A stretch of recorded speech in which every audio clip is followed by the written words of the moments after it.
ಅಲ್ಲಿ ನಿಮ್ಮಲ್ಲಿ ಇರೋರು ಯಾರ್ದು ಕಾಣಿಸ್ತಾ ಇಲ್ವಾ? ನಿಮ್ ಜೊತೆ ಕೂತಿಲ್ವಾ ಯಾರನ್ನು? ಅವ್ರವ್ರ ಮನೆಗಳಲ್ಲಿ ಕೂತಿದ್ರು. ಓ ಹಾಗೆ, ಅಚ್ಚಾ ಅಚ್ಚಾ, ಹಾ ಹಾ, okay fine, okay fine.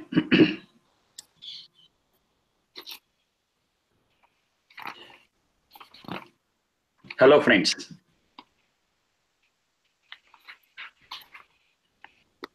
Today we are discussing something about education, teaching, teacher, student, and how these subjects are interrelated to one another. And what is the vision of the Vedas regarding this topic? When I say Vedas, we should be very clear. It is not a religious text. We have to understand Vedas as the constitution of the mankind. So whatever is said in the Vedas, it is applicable to all people at all places and at all times. It is universal in nature, and whatever it contains is not affected by time. It is relevant at all times. All these things, those who are in continuous touch with this Veda class, they have understood this. Others who are fresh, it's my humble request to them to hook on to this Veda class whenever it is there, and whatever I am telling now, they can realize it for a period of time. Now, human beings are definitely different from other creatures. Now, what is that makes a human being a human being? The animals other than human beings, they are all controlled by their instincts. They live their life instinctively. The basic 4 instincts that are recognized are sleep, food, fear, and reproduction. We call it as Nidra, Ahara, Bhaya, Maithuna. So every human being is an animal if they restrict their life to only these 4. But human beings are having several other dimensions apart from these 4 basic instincts.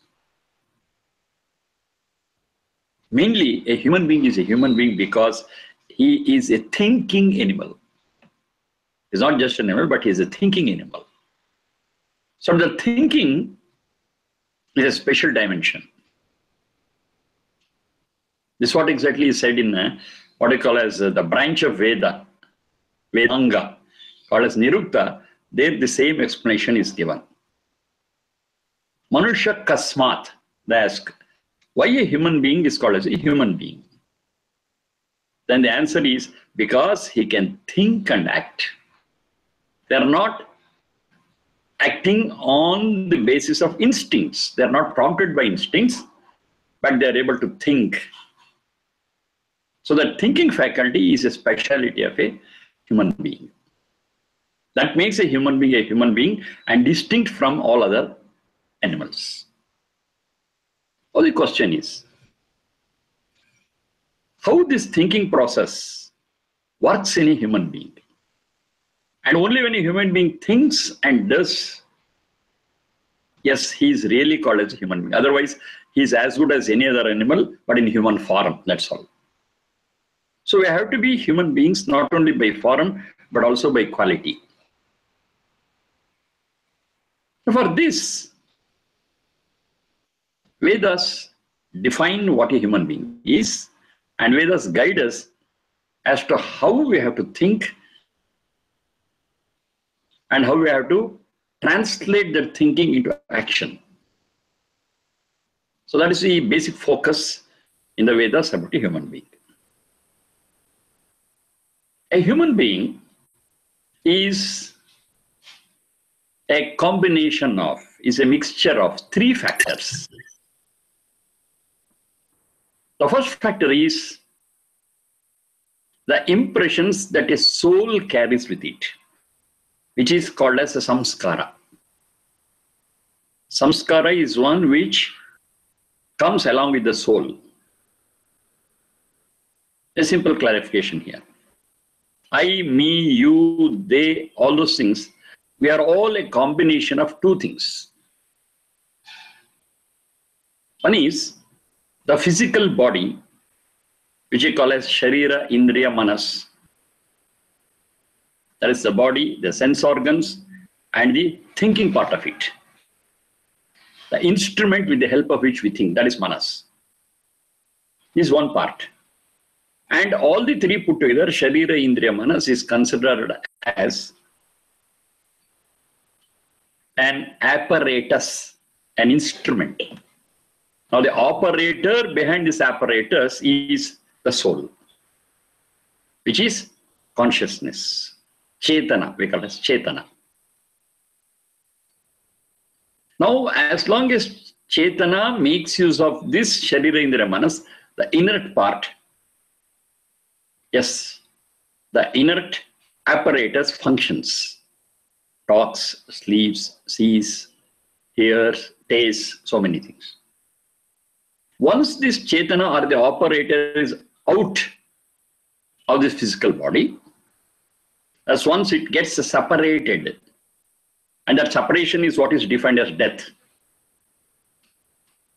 Now, once that separation takes place, this whole physical body, as it is, becomes inert, motionless, and we say it has no life and it is dead. So once we understand this chemistry, that we are all a combination of the physical inert body plus the soul, which is the conscious part of it. And speaking of that soul is a carrier of impressions over lives. For different lives, you would have carried on so many impressions, and that impression has come to this life too, along with the soul. We call it a samskara, and that is one factor that makes a human being. Number two, the factors that are inherited. As a parents are responsible for the formation of this physical body. Sharira, Indriya, Manas. They are the cause of it. So while they are manufacturing this apparatus, they would have contributed so many hereditary factors. Positive, negative, both. Even in samskar also we got positive and negative. As a second factor, the hereditary factors we inherit. And the third factor is whatever we imbibe in this life because of the environment where we are born and brought up. Three factors: the samskara, which comes with the soul, the impressions, the imprints, what is carried on to this life from the past lives. In seed form, details will not be there, but the impressions will be there, plus the hereditary factors, plus the environmental influence. This makes us. Now, the person has to achieve his goal in life. Okay, this is where we start thinking this word. This is a point from where we start thinking. The goal of life. For all other creatures other than human beings, the goal of life is just satisfying their basic needs, and that's the end of it. Whereas this human life is something very unique and special and peculiar, and the goal is slightly different than the basic instincts, satisfying the basic instincts. That is the progress at the level of soul. That's the goal of this human being, and this human apparatus is capable of supporting that goal. So that's this finally means the changes that are to take place in the samskara of the soul, which will continue its journey to the next birth with these changes. Now these changes, if they are for good, yes, the human life ought to have led has become successful and is purposeful. What is good again? Good as it is appears to be as a relative thing and is a subjective thing. So everyone define good in our own way. But Vedas tell us it is highly objective. And they define that good is that which contributes to the strength of the soul and the purity of the soul. The strength and purity of the soul is defined as progress, is defined as good, is defined as right. Whatever actions we do, whatever words we speak, whatever thoughts we think, all these contribute to either the strength or weakness of the soul, the purity or impurity of the soul. So with this perspective, the purpose of human life is to alter, change, transform the first factor, that is samskara, that's the imprints and impressions on the soul. What for? That's also answered. It says, only that soul which is strong, only that soul which is pure is capable of experiencing peace and bliss. Yes, that is what we are all searching for. Every one of us. Every human being is after peace and bliss. At the physical level, we are after sensual pleasures. But these sensual pleasures will not contribute to the strength or purity of the soul. This is the Vedic science, what I'm sharing with you. We need that strength and purity for experiencing bliss, for experiencing peace, for a long, long period. Relatively, you can say eternally. That is the search what we are into. We are searching for the same peace and bliss in so many things, in relationships, in things, in using things, in sensual pleasures, in so many things. But we are missing the focus. The focus is the strength and purity of the soul. Now, to achieve this, we need little training, we need little guidance, we need thinking, we need analysis, we need practice. And to give all this is what we call it as teaching. That's education. Factor 1. Factor 2. The apparatus is given by our parents. Now this apparatus, if it's efficient, yes, this job can be achieved very easily. Because the apparatus is efficient, it can function well and give us the required results. Now, how to prepare, how to manufacture this apparatus is also explained in the Vedas, and that is another part of the education, another part of teaching. If the relationship between the husband and wife, the would-be father and mother, in what way it has to be so that they can beget a healthy progeny. When I say healthy progeny, I mean a progeny which is bestowed with a healthy Sharira Indriya Manas, the apparatus. If the apparatus is efficient, yes, we get required results. So how to do it? So that guidance too is a part of education. That is also part of teaching. And the third part, that's the environment, environmental influences upon us. Now these environmental influences we have to take care of because they are capable of guiding us or misguiding us. It's possible for the environment. So to create such an environment at the family level, at the social level, so that the soul is guided properly. It gets a good environment, and the impressions, what it picks up in that environment is always positive, which contributes to its strength and purity. So how to create that environment? How the environment influences the soul? Yes, is also part of education and teaching, especially in a human life.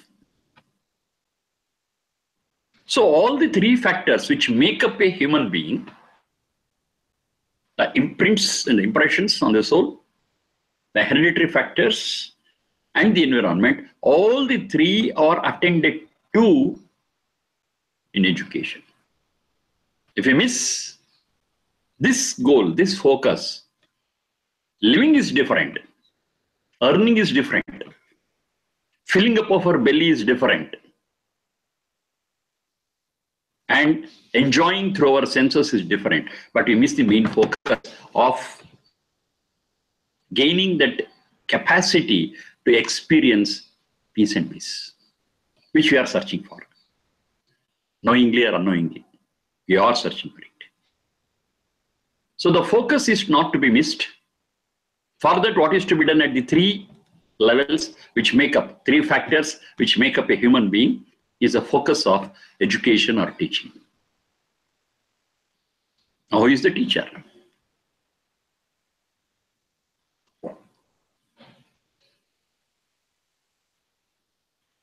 Generally, we feel an elderly person, a person who is experienced, a person who is knowledgeable, a person who has studied a lot of things.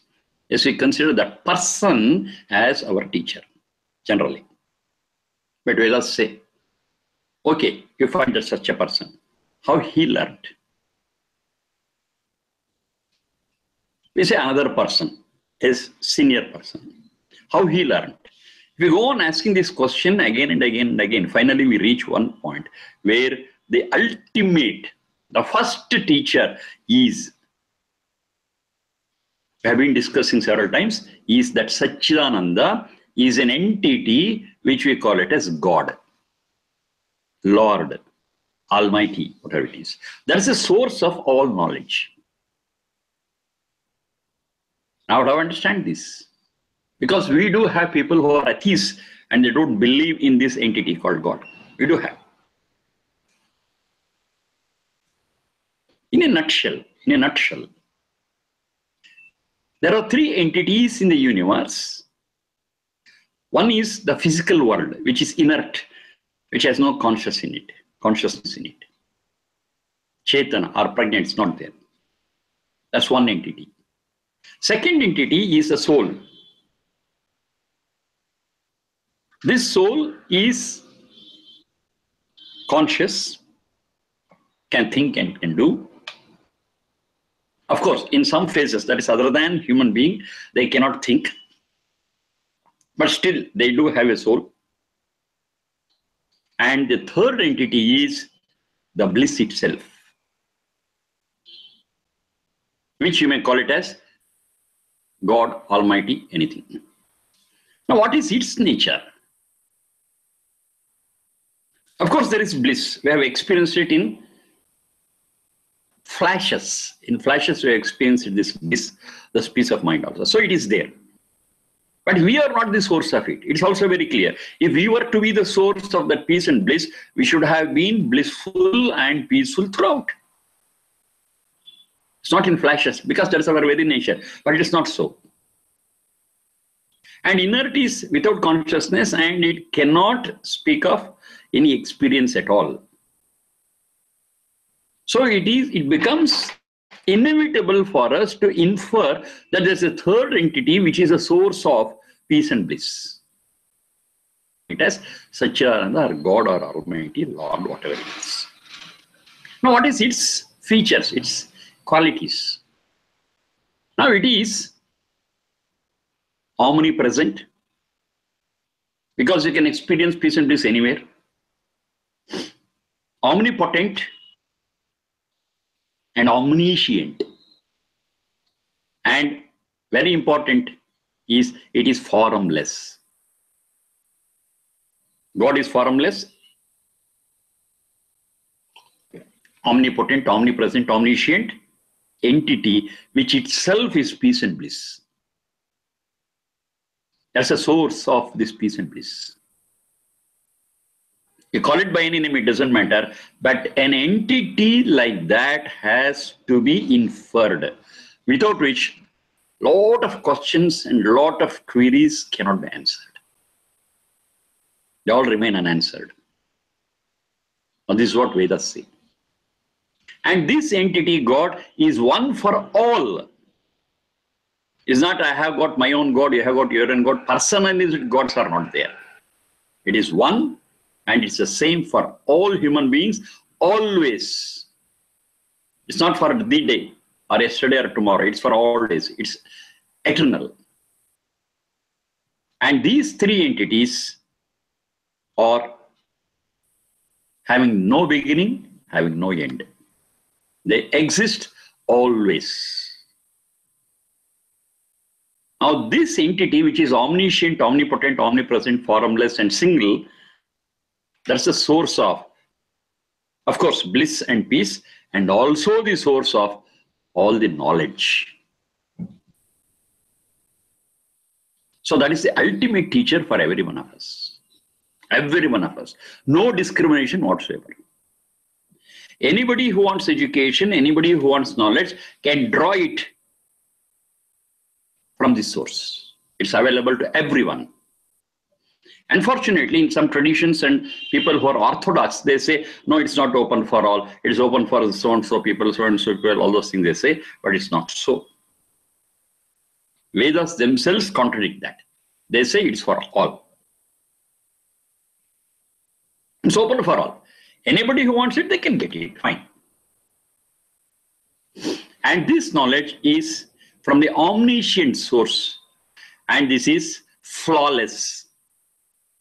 This knowledge is flawless, is pure, and it is sure to give us that to achieve the progress or the strength or the purity of the soul. Guaranteed. The only thing is we have to understand it, think about it, and implement it in our routine life.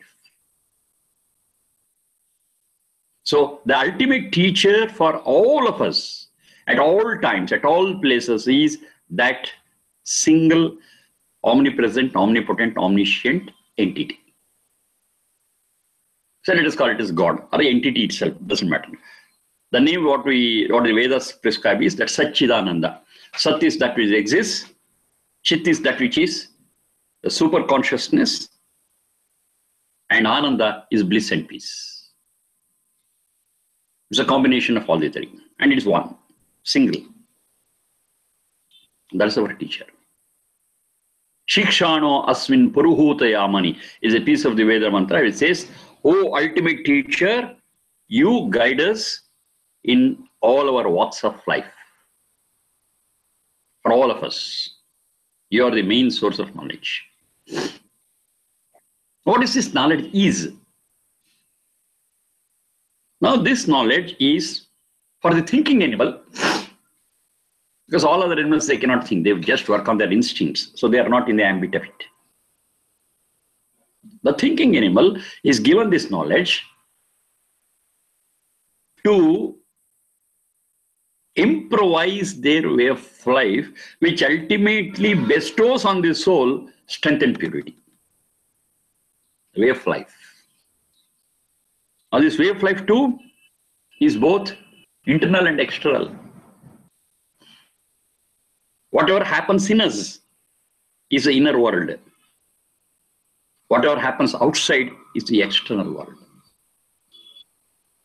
So both lives we have to balance and ultimately be gifted with the strength of the soul and the peace of the soul. So how it is to be done, the full guidance is given. Now, the three factors once again. The impressions on the soul. It's only in human life it is possible to alter those impressions on the soul with the help of this apparatus called as a human being, the human apparatus. This is capable of handling that. So how it is to be done? They have prescribed 16 levels of doing it. Starting from preconception to after death. They prescribe 16 rituals, 16 rites, 16 processes. They are aptly called as Shodasha Samskara. Once again, that Samskara word is there. And when you understand these 16 levels, these 16 occasions in a life of a person, yes, we can handle these impressions on the soul and better it. That is, we can add strength to it, we can add purity to it. And whatever impurity or weaknesses are there, yes, they can be handled and they can be removed or reduced. So we are close to our goal. It's possible. So these 16 samskaras is a part of education, is a part of teaching. Now, how it is driven? Okay, it's a very big subject by itself, and each samskara, each ritual or each rite, how it is driven, and what is the goal of it, how it has to perform, the details and other things we have got. So, following these 16 samskaras, these 16 rituals, which are universal, they are not restricted to any one person. Anybody can undergo this. Everyone has to undergo this. That's the purpose of human life. And it's open for all. So when we are subject to these samskaras, these rituals, these processes, the results are fantastic. These things are not to be believed. These things are not to be believed, but to be understood, thought over, practiced, and then measured. There's no force that you have to believe this. No. Because it is a fine process with all that cause and effect relationship, scientific, logical. Anybody can experiment it and say, yes, this is the result what we get. That is with reference to the samskaras. In these samskaras, 16, the first one, that's preconception samskara, which is to be given to the would-be parents. Those who are planning to become father and mother, from there it starts. And when they undergo this process, which is called as garbhadhana, as a preconception stage. If they undergo this, the probability of begetting a child almost free from the hereditary deficiencies, congenital problems, will be very high. Those congenital deficiencies, those hereditary weaknesses can be overcome by practicing this, by adopting this garbhadhana samskara or the preconception process. So we have taken care of that part of the hereditary thing. Again, we have got details and other things. Then the third factor is environmental factors. Now coming to these environmental factors, it is a responsibility of the elders who are born earlier to create such an environment in which the children have to be brought up, and creating this environment will go a long way in helping every child, irrespective of gender, every child through its apparatus, training the soul. Now, when I say education nowadays, we always consider this only the third factor and we miss the first and the second factor. That's the sorry aspect of it. So after the child is born, yes, we have to admit it to a kindergarten, maybe any method. And we say, yes, we have initiated them to their education, to their teaching, to their learning. But actually it starts quite earlier. Even before the lady conceives, it has started, that education has started. And in the womb, we have got Another two rituals, processes to undergo. One we call it as the Pumsavana, another one we call it as the Simantonena. Pumsavana concentrates on the physical development of the child in the womb of the mother, and the Simantonena concentrates on the mental development of the child in the womb of the mother. Pre-birth, prenatal condition, there itself the education starts, the teaching starts. It's a very, very subtle science which you have to understand seriously and clearly, because they are all the contributing factors of this education, of this development or progress of the soul. Only that is at the focus. And after birth, okay, so many other samskaras are there, so many other processes are there. And there comes the education, what we understand today as education. Just admitting to a school, admitting a nursery, admitting to some institution, and taking care of the other factors. But that's the third and the last step. The first two is very important, because upon which the third stands firmly or loosely. Of the creation of the environment. Now, Vedas speak about this third one also in detail. It says, the environment has got its own influence on the child. And it's not direct, it's indirect. Indirect means we don't target the child for education, but we create an environment in which it picks up so many things. That is during its infancy. That's one stage. After infancy, it's childhood. Even during that childhood also, we are not targeting the child directly, but we create an environment and see that it picks up so many things. By imitation. It looks around it, and whatever others do in that environment, the same thing it picks up. Then comes the next stage, that is the stage of adolescence. And this is a very, very crucial period.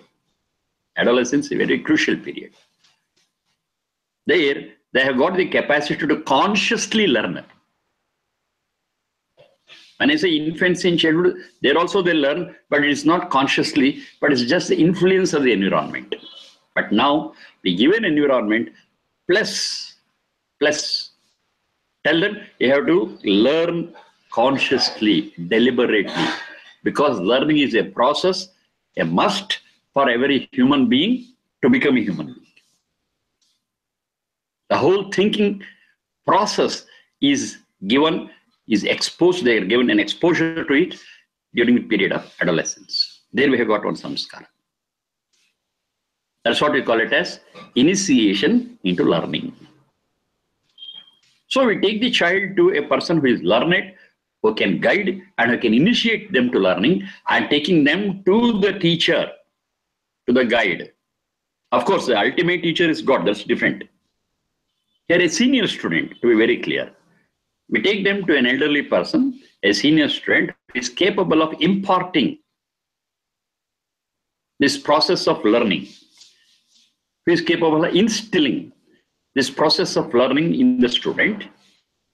Okay, we take them there. That is what is called as Upanayanam. That's the word, what we use. Upanayanam is to take near to a teacher. And there, under the guidance of, under the supervision of the teacher, the child, which is in the stage of adolescence, now will reframe its routine. And once it is comfortable with the routine, yes, the actual teaching will start. This is direct, personalized. How this teaching takes place? One Veda mantra says, Acharya upanayamano brahmacharinam krunate garbhavantaha ratristisra udare bibharti tam jatam drashtum abhisanyanti devaha. This speaks about the whole process of education in a comprehensive way. Acharya. Now, who is that Acharya? The teacher is called as Acharya. Acharya is a better word than what we use in English, teacher or guide, mentor, whatever it is. What is the meaning of that word Acharya?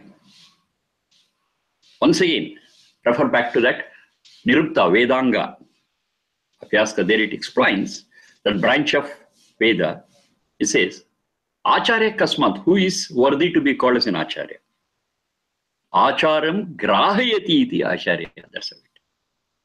The one who instills in the student the human values, the character, the behavior, he is an Acharya. And how he does it? By setting himself as a role model. He doesn't lecture, he just doesn't profess. He practices it first and says, this is how you have to be, look at me, I'm your role model. Now he's an Acharya. An Acharya is a role model, and whatever he practices, the human values, he gifts it to his students who are living with him. Now this is the beginning of learning consciously, learning deliberately, learning with involvement. What should they have to learn? The same mantra says, Acharya upanayamano krinute garbhamantaha. Thus this Acharya, who is a role model by himself, keeps the student in their womb. Garbha, that's what it says. Keeps the students in their womb. That's a figure of speech. You should not take it literally. How a mother keeps the fetus in her womb. So close, so close. So closely the Acharya keeps a student in near him, near her, whatever it is. So close. And what happens there? The same thing what happens in the womb of your mother. The mother shares blood and flesh of her, every essence of her, and gives it to the child. The same thing happens here. The teacher, the Acharya, shares everything what has, the best of what has got with that student. It is similar to a mother nourishing the fetus in the womb. So close, so with love, so with affection, so much with sacrifice. The same thing does the Acharya. Krunate garbhamanta. And how long is the period of learning? Learning has no end. Learning has no end. Till our last breath we can learn, and still we would have mastered very little of the whole mass of knowledge. One human life is not sufficient to learn even a few percentages of knowledge. Knowledge is enormous. Knowledge is abundant. Fine. Just because abundant or enormous, we cannot stop learning. We have to keep on learning till our last moment. So learning has no end. But here, learning with the Acharya, learning with the teacher is understood as giving the capacity to student to learn by themselves. That's all the thing what we do. We initiate them to learning, the process of learning. And at one point we say, okay, here onwards, you don't need a guide. You can study on yourself. You can learn on your own self. And that framework will be given to the student. And once the student is clear with that framework, yes, they continue their study on their own. And they are out of the school, out of that Gurukula, out of that living with the teacher. They come out of it. Learning has started. Once they are out of that school, once they are out of that Gurukula, it doesn't mean they have learned everything. No. Now they have got the capacity to learn by themselves. That's all. They are capable of self-study. The purpose of this whole stay in the Gurukula, in the school, is to equip them with that process of self-study. Now they are capable. Now they can do it. And during that period, what are all the subjects that are taught? What are all these subjects they are exposed to? Okay, there are a few guidelines given in the Vedas. General. Ratristisra udare bibharti. The teacher holds them in their womb, figuratively, until 3 nights are cleared. Now, this 3 nights also is figurative in nature. It doesn't mean 24 hours, 24 hours, it's not that.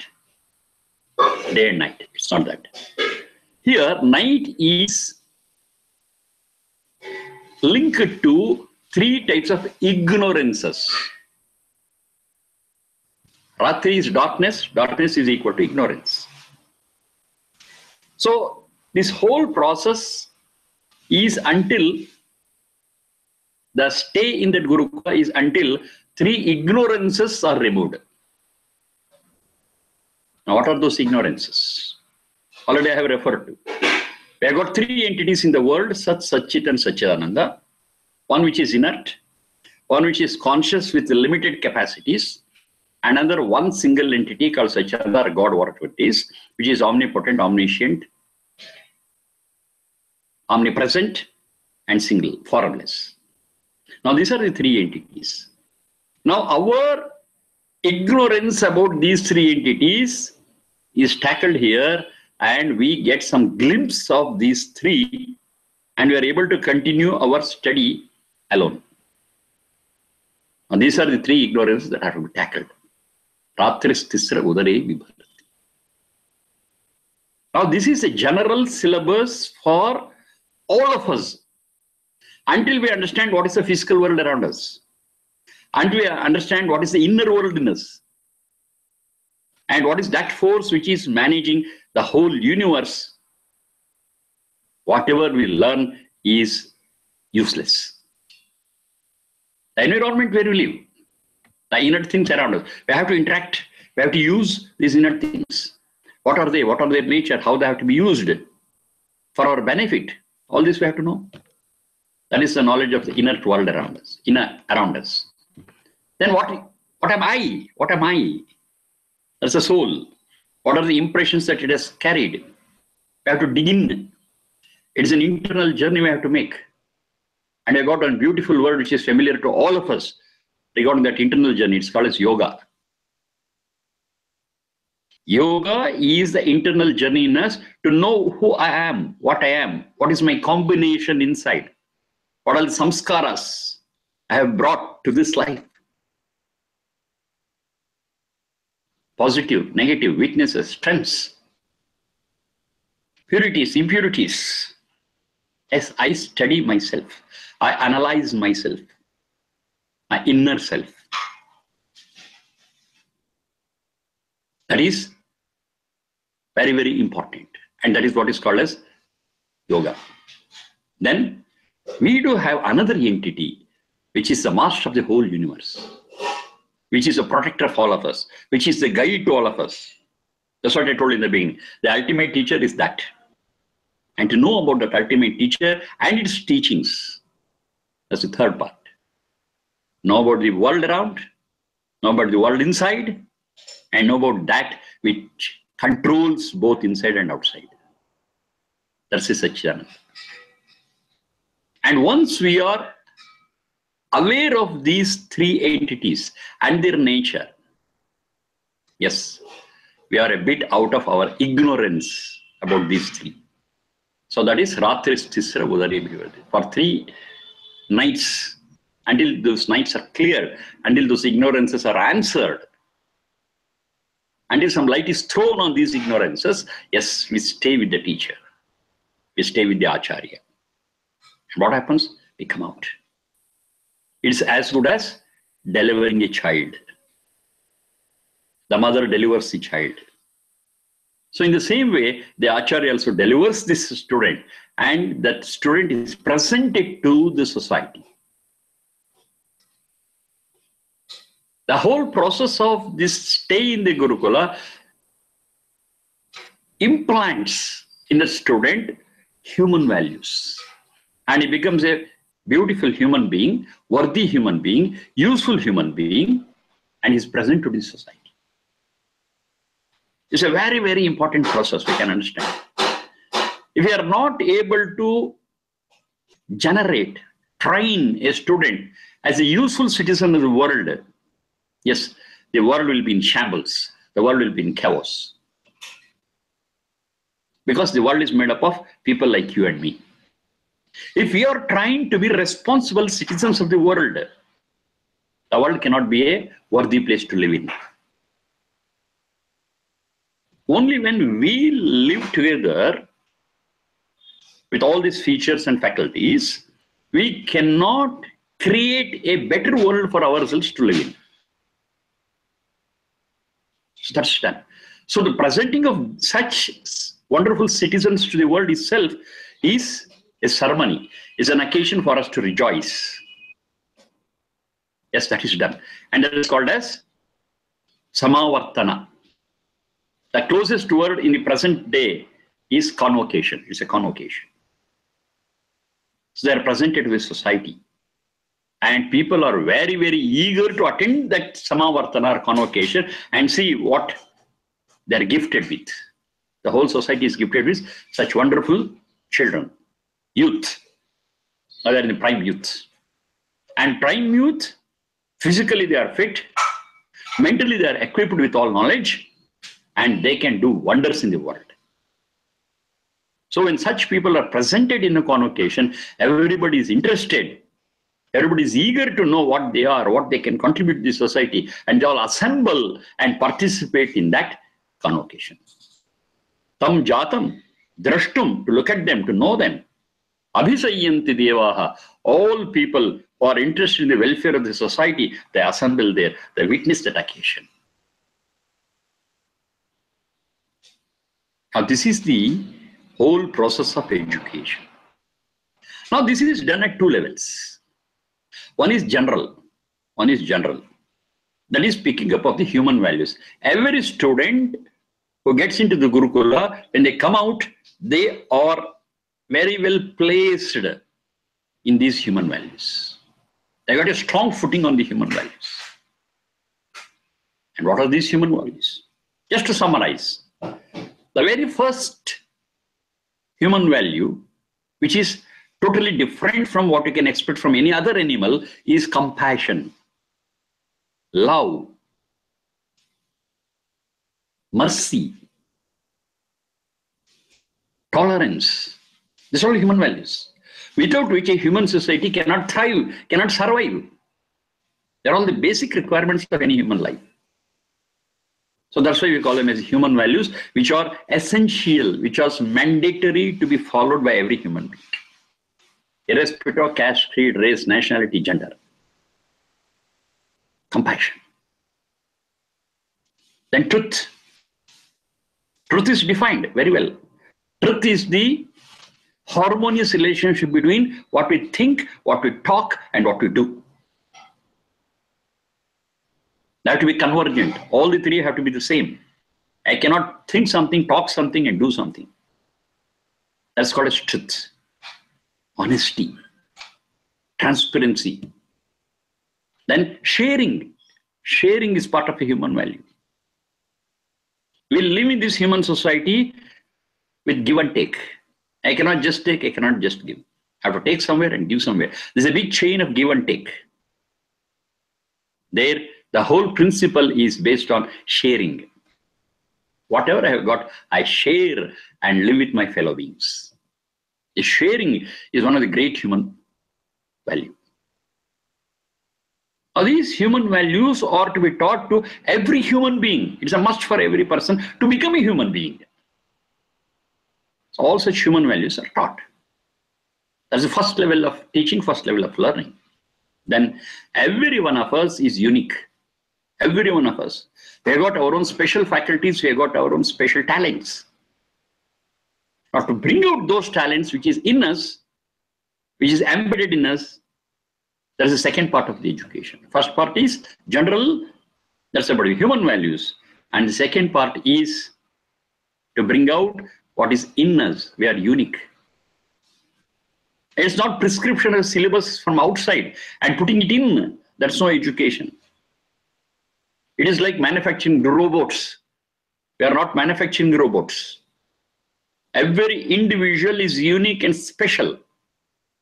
So that special talent, the special capacity, the special feature in that person has to be brought out. Of course, on the basis of the first part, that is on the basis of human values.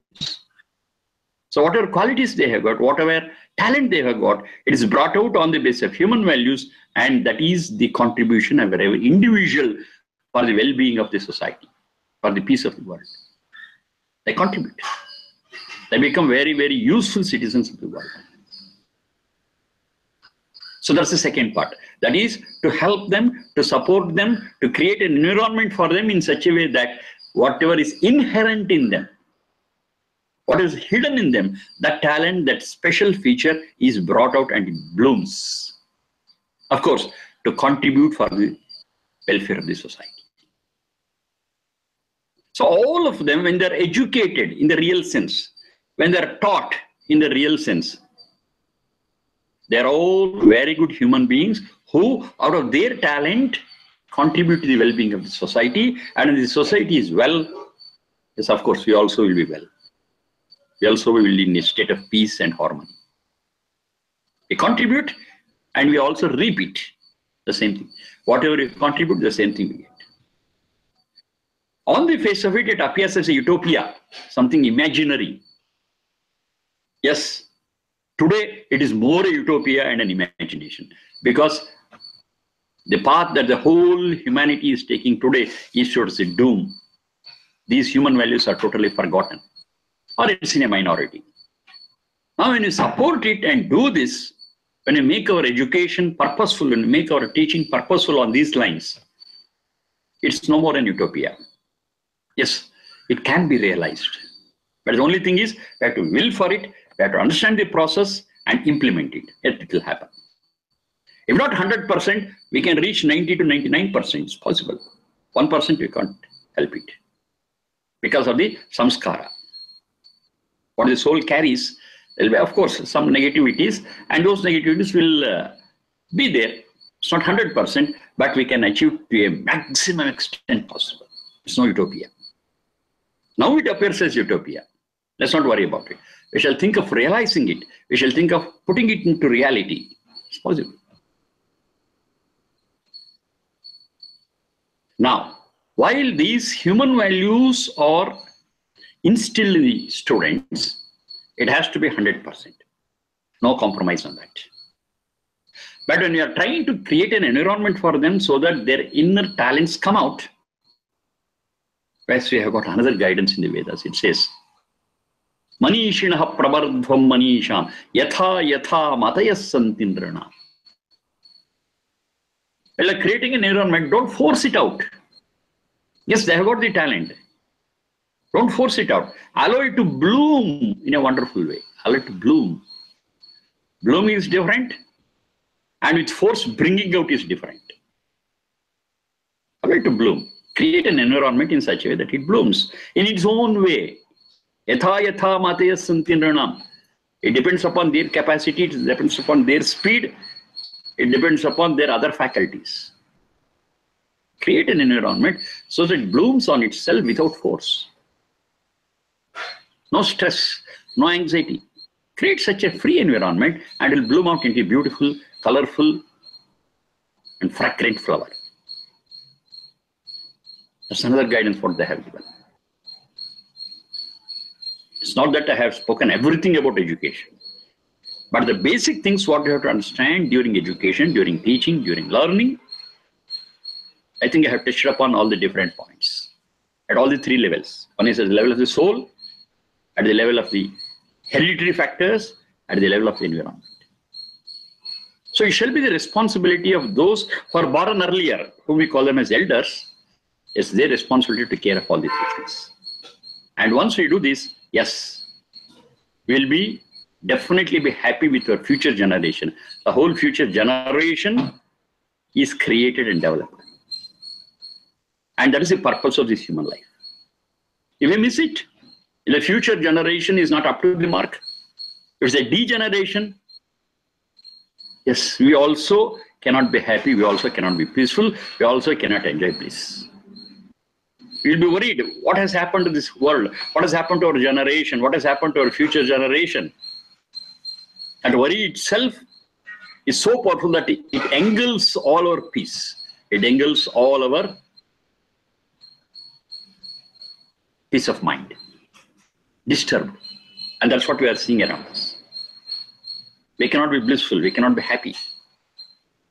Only when we practice this, only when we create a generation of that type, we cannot be peaceful, we cannot experience peace. The strength of the soul and the purity of the soul cannot be achieved unless we achieve this. So I've tried my level best to speak about this education and teaching in the light of the Vedic guidance, which is, once again I repeat, is the same for all, at all times, at all places. It's universal in nature. Whatever I've spoken so far, it is not at all attached to. There are no strings like caste, creed, race, nationality, gender. It's open for all. This Upanayinam, this teaching, this staying with the teacher or the Acharya. Acharya is masculine. Acharya is feminine. With a lady mentor. It's open for all. Not only open for all, it's a must for everyone. Everyone has to undergo this education. It's a must. Because only when everyone undergoes this process of education, this process of learning, this process of understanding the external world, the internal world, and the Supreme, we cannot expect them to deliver goods. So they have to be exposed. And they all have to be transformed and presented to the world as beautiful human beings, and we create a beautiful human world. When we miss it, yes, anti-social elements will prop up and they disturb the whole picture. They disturb the whole setup. It's not that we need many anti-social elements. Even a few is sufficient enough to disturb the whole thing. So we have to be very careful. And this is our focus, and this is done in such a beautiful, natural, knowledgeable way, so that they bloom into beautiful flowers. That's the purpose of education, that's the purpose of teaching. And everyone who is involved in this has to be aware of all these things. It's the adolescence, that's the main point where it is taught. And after that, they get into the youth. And from that youth, they practice whatever they have learned and contribute to the creation of a beautiful, peaceful, blissful self and society. Thank you. Sharma ji, can you please give the address and also repeat the 2 mantras so that we can take it down? Okay. That I have to search for it. I did not expect it. But anyhow, tomorrow I will do it. Sure. Thank you so much, Sharma ji. Okay. Thank you very much, everyone of you. Thank you. Thank you, Sharma ji.